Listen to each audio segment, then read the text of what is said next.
This channel does not promote any violent, harmful, or illegal activities. All content provided by this channel is meant for an educational purpose only. মুখ্যমন্ত্রী মমতা বন্দ্যোপাধ্যায়ের কৃষ্ণনগরে বা নদিয়ার সভায় যেখানে মুখ্যমন্ত্রী মমতা বন্দ্যোপাধ্যায় একাধিক বক্তব্য বলেছেন, তার মধ্যে প্রথম যেটা বলবো, নাম কাটলে ধরবেন তো। মহিলাদের উদ্দেশ্য করে তিনি বলেছেন যে রান্নাঘরে জিনিসপত্র আছে তো, একথা বলেছেন। আর পাশাপাশি তিনি আশ্বস্ত করেছেন কারোর নাম বাদ যাবে না, প্রত্যেকে নাম তুলবেন এসআইআরে।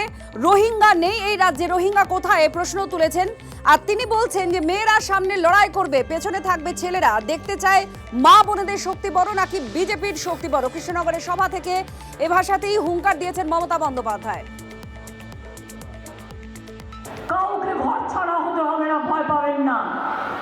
ওরা বলছে তাড়িয়ে দেবো রোহিঙ্গা। কোথায় রোহিঙ্গা দেখাও, কোথা থেকে এলো?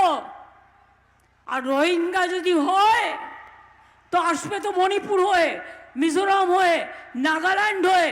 সেখানে এসআইআর হচ্ছে না কেন? ইলেকশন যেখানে হচ্ছে, যেখানে বিরোধী দল আছে, সেখানে এসআইআর করছে 2 মাসের মধ্যে। আসামে কেন হবে না এসআইআর? কেন আসামে হবে না? বিজেপির রাজ্য বলে আর এসআইআরের নাম করে মা বোনেদের অধিকার কাড়বে। তারপরে নির্বাচনে দিল্লির পুলিশ নিয়ে এসে মা বোনেদের ভয় দেখাবে। কি মা বোনেরা, নাম কাটলে বাড়িতে সব জিনিসপত্র আছে তো, যেগুলো দিয়ে রান্না করেন আছে তো, প্রাণে শক্তি আছে। নাম কাটলে ধরবেন তো, ছেড়ে দেবেন না তো। মেয়েরা সামনে লড়াই করবে আর ছেলেরা পেছনে থাকবে। আমি দেখতে চাই মা বোনদের শক্তি বড় না বিজেপির শক্তি বড়। আমরা দেখতে চাই, বাংলা দেখতে চাই। বাংলাদেশি নাগরিক যদি কেউ হয়, বাংলাদেশি অনুপ্রবেশকারী, নাগরিক শুধু নয়, অনুপ্রবেশকারী যারা হিন্দু তারা তো আসতেই পারে, তারা থাকতে পারে পশ্চিমবঙ্গে। 24 সাল পর্যন্ত যারা এসেছেন তারা আরামসে রাজার হালে পশ্চিমবঙ্গে থাকবেন, হিন্দুরা এবং অন্যান্য সংখ্যালঘুরা, বাংলাদেশের সংখ্যালঘুরা। কিন্তু যারা বাংলাদেশি মুসলিম অনুপ্রবেশকারী রোহিঙ্গা, তাদের ফেরত যেতে হবে, যেতে হবে, যেতে হবে। মাননীয় গৃহমন্ত্রী কালকে পরিষ্কার বলেছেন, ডিটেকশন করতে হবে, ডিলিট করতে হবে এবং তারপরে ডিপোর্টও হবে। মমতা বন্দ্যোপাধ্যায় কেঁদে কুল ভাসিয়ে দিল, তাও আটকানো যাবে না।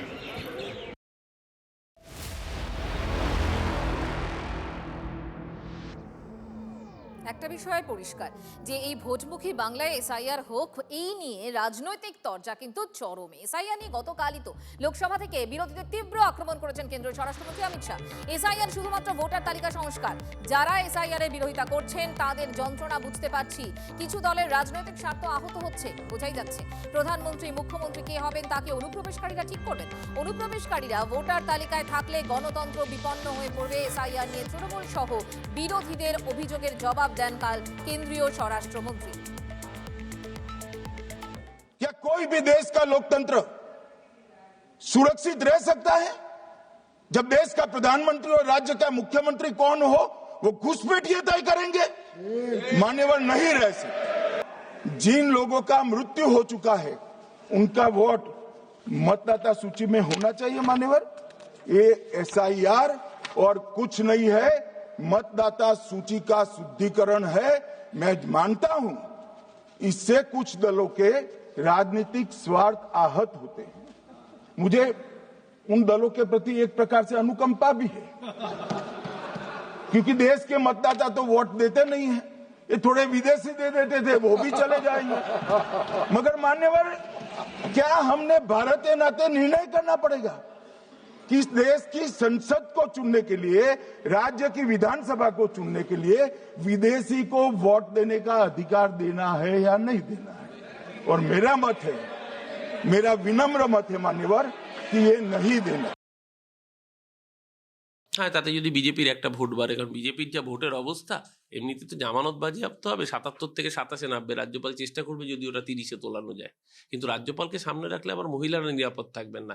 এমনি বাংলার মায়েরা, বাংলার বোনেরা মমতাদিকে ভোট দেন, তার উপর যদি উল্টো দিকে রাজ্যপালের চেহারাটা দেখেন, আরো আতঙ্কিত হয়ে বিজেপির বিরুদ্ধে বেশি করে ভোট দেন। কেন্দ্রীয় স্বরাষ্ট্রমন্ত্রী অমিত শাহকে কি চ্যালেঞ্জ ছুড়লেন আজ মুখ্যমন্ত্রী মমতা বন্দ্যোপাধ্যায়? কারণ কেন বলছি, কারণ মুখ্যমন্ত্রী বলছেন বিহার পারেনি কিন্তু বাংলা পারবে। কেন্দ্রীয় স্বরাষ্ট্রমন্ত্রী অমিত শাহ কাল সংসদে দাঁড়িয়ে তিনি বলেছিলেন অনুপ্রবেশকারীদের সঙ্গে নিয়ে মিছিল করেছে কংগ্রেস এবং বিরোধীরা, আর বিহারের নির্বাচন দেখিয়ে দিয়েছে তারা সাফ হয়ে গিয়েছে।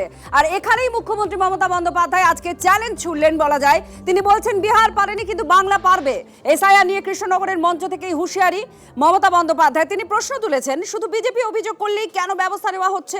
বিজেপি চিঠি দিলেই রামায়ণ মহাভারত, আর বিজেপি চিঠি দিলেই নাম কাটতে হবে?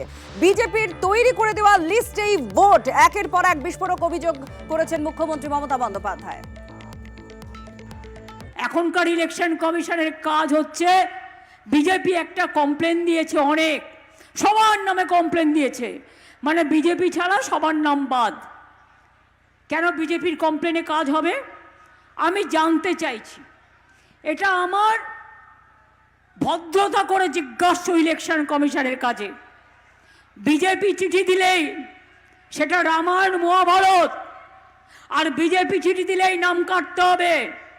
বিজেপির আইটি সেল আপনাদের ভোটার লিস্ট তৈরি করে দেবে, সেই ভোটার লিস্টে আপনারা ভোট করবেন।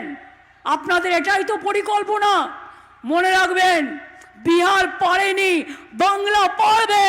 আপনার যা ইচ্ছে করে যান, মনে রাখবেন বাংলায় এসআইআর করুন, এজেন্সি লাগান, ইলেকশনের আগে ইনকাম ট্যাক্স লাগান, ইডি লাগান, সিবিআই লাগান, বিএসএফ লাগান, সিআরপিএফ লাগান, সিআইএসএফ লাগান।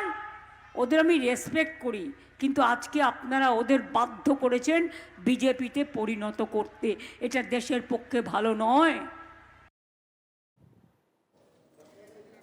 মুখ্যমন্ত্রী মমতা বন্দ্যোপাধ্যায়ের অভিযোগ আপনারা শুনলেন। তিনি বলছেন যে এই সম্পূর্ণ তালিকা, ভোটার তালিকা তৈরি করছে বিজেপি। কে ভোটার তালিকায় থাকবে, ভোটার লিস্টে কে থাকবে, কাদের নাম বাদ যাবে, এটা ঠিক করে দিচ্ছে। আর তিনি এর সঙ্গে হুঁশিয়ারি দিয়ে রেখেছেন যে বিহার পারেনি কিন্তু বাংলা পারবে। গতকাল সংসদের ভেতরে দাঁড়িয়ে স্বরাষ্ট্রমন্ত্রী অমিত শাহ এখানেই বিরোধীদের উদ্দেশ্যে বলেছিলেন, এসআইআর বিরোধিতা করে মিছিল করেছিল কংগ্রেস, তৃণমূল কংগ্রেস এদের বিরোধীদের নিশানা করেছিলেন এবং তারা সাফ হয়ে গিয়েছে। বিহারের নির্বাচনের রেজাল্টে সেটাই উঠে এসেছে, জনাদেশ সেটাই দিয়েছে। আর বাংলার ক্ষেত্রেও কি তাই হবে? এরকমই একটা প্রশ্ন যেখানে উঠে এসেছিল, সেখানেই মুখ্যমন্ত্রী তাকে চ্যালেঞ্জ ছুড়লেন যে বাংলা পারবে, বিহার না পারলেও।